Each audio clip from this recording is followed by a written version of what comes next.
Assalamualaikum warahmatullahi wabarakatuh. Perkenalkan, nama saya adalah Ratna Tribulandari. Saya adalah calon guru penggerak angkatan 9.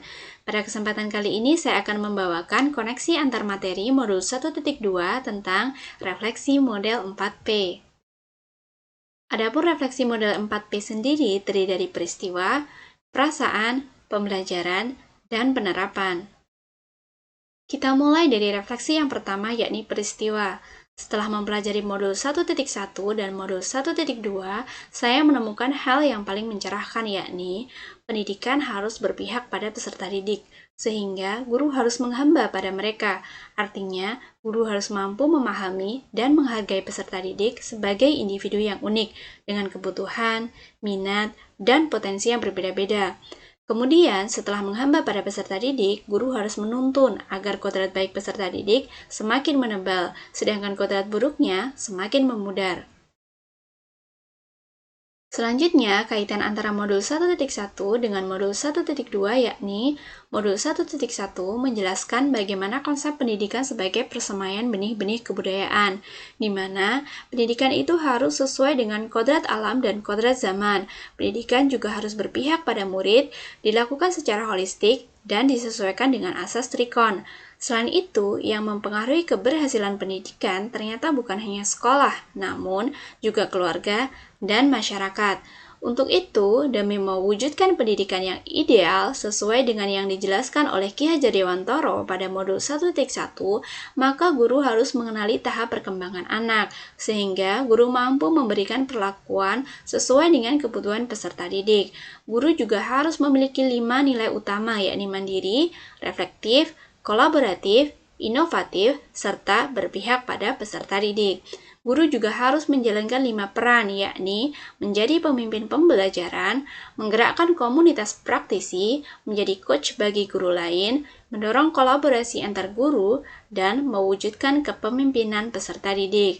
Kompetensi tersebut kemudian dapat dipelajari pada modul 1.2, sehingga bisa disimpulkan bahwa modul 1.1 dan modul 1.2 itu saling melengkapi.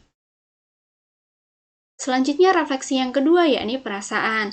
Saat saya merasa tercerahkan, saya merasa senang karena mendapatkan pengetahuan baru. Tapi saya juga merasa sedih karena ternyata pembelajaran yang saya lakukan di kelas selama ini masih memiliki banyak sekali kekurangan jika dibandingkan dengan filosofi pendidikan menurut Ki Hajar Dewantoro.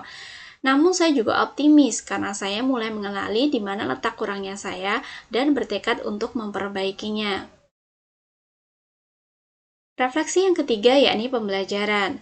Nah, sebelum mempelajari modul 1.1 dan modul 1.2, meskipun saya merasakan ada yang kurang dengan pembelajaran yang saya lakukan, namun saya belum mengetahui di mana letak kurangnya.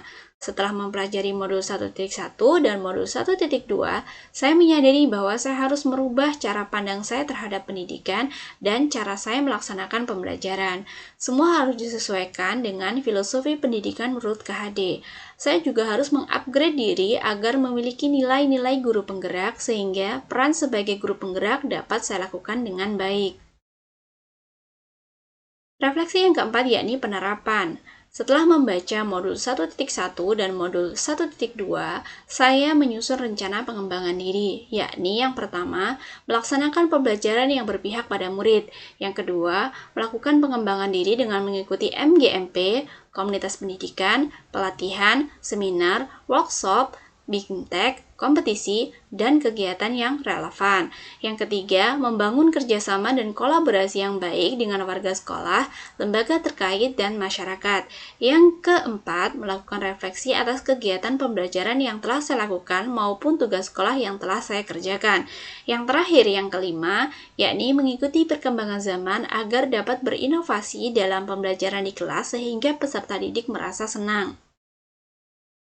Demikian pemaparan dari saya. Salam guru penggerak, tergerak, bergerak, menggerakkan. Terima kasih. Wassalamualaikum warahmatullahi wabarakatuh.